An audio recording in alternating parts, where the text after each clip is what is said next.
sana. Artinya, siapa yang dipanjangkan umurnya, otomatis sebagian dari kita akan menempuh masa pikun, masa lemah, masa tidak berdaya, masa berjalan susah, masa mengingat sesuatu pun menjadi payah. Maka sebagian dari orang tidak siap menghadapi hari tua. Sebagian dari orang sudah mulai stres menghadapi hari tua. Apa yang dia pikirkan ketika hari tua? Siapa yang akan merawat?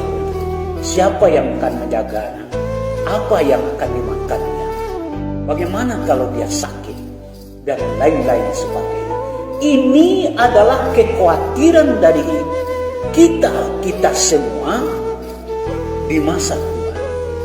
Malah ada yang sudah menabung berpuluh-puluh juta, mendepositokan uang di bank atau membeli tanah, membangun rumah bagus-bagus. Tetapi kenyataannya, ketika dia sudah tua, uang yang ratusan juta yang didepositokan, rumah yang bagus, lantai keramik, tidak ada artinya ketika telinga sudah mulai tidak bisa mendengar, ketika mata sudah mulai kabur, ketika jalan sudah mulai menengkur, ketika diri hanya bisa di atas tempat tidur bolak-balik. Tidak ada arti uang banyak, rumah bagus, deposito, mobil bagus, semuanya tidak akan berguna. Karena hanya satu yang menjadi pemikiran manusia ketika itu, bagaimana dia sehat di hari tua. Uang tidak akan berguna kalau tidak sehat. Mobil yang mewah, miliaran harganya, tidak akan berguna kalau badan tidak sehat. Tetapi Allah sudah bilang, ketika kita tua, kita akan dikembalikan kepada masa lemah, masa tidak berdaya. Dan ini akan kita lalui. Sementara di sisi lain, kita ingin hidup di hari tua, hidup yang tenang, hidup yang bahagia, hidup yang duduk-duduk, pergi ke masjid, dengarkan pengajian. Tetapi sebagian dari kamu, kata Allah, ada yang tidak bisa seperti itu. Lalu bagaimana solusinya? Solusi yang pertama, jangan sia-siakan masa muda. Jangan sia-siakan masa kuat.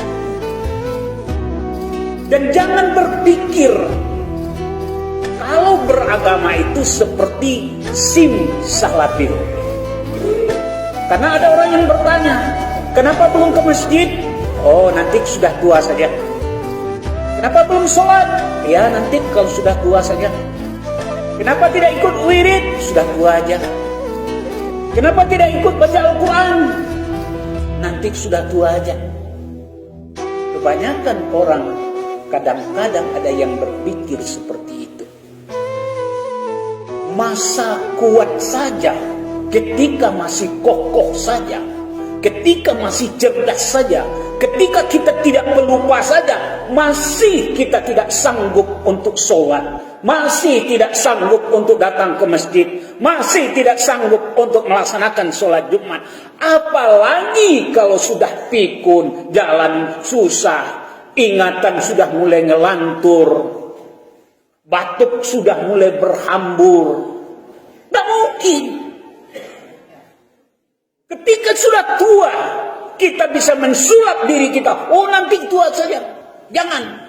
Maka dikatakan oleh Rasulullah, manfaatkan masa kuatmu, manfaatkan masa mudamu, manfaatkan masa gagahmu untuk beribadah, menempa diri. Tak mungkin beragama itu bisa-bisa kita sudah tua langsung saja jadi alim. Ketika sudah tua, lemas langsung saja jadi taat. Ketika sudah tua, langsung saja kita rajin baca Al-Quran. Jangan berpikiran demikian. Itulah pemikiran yang sesat. Bagaimana mungkin bisa rajin baca Al-Quran? Mata saja sudah nggak bisa melihat. Bagaimana bisa rajin baca Al-Quran? Gigi saja sudah mulai berguguran. Bagaimana kita bisa baca Al-Quran sementara berbaring di atas tempat tidur saja sudah ngeluh? Maka dikatakan oleh Allah, wa nunazzilu minal Qur'ani ma huwa shifaa'un wa rahmatul lil mu'minin. Ada satu obat yang bisa membuat masa tua kita bahagia. Allah sudah tunjukkan resep bagaimana masa tua bahagia. Apa resepnya supaya masa tua bahagia? Di hari tua kita tenang, di hari tua kita tidak banyak masalah, tidak banyak problem. Baca Al-Quran. Orang yang rajin baca Al-Quran, lihatlah, perhatikanlah. Umur 90 tahun matanya masih terang. Umur 90 tahun jiwanya masih tenang. Umur 90 tahun masih kuat ke masjid.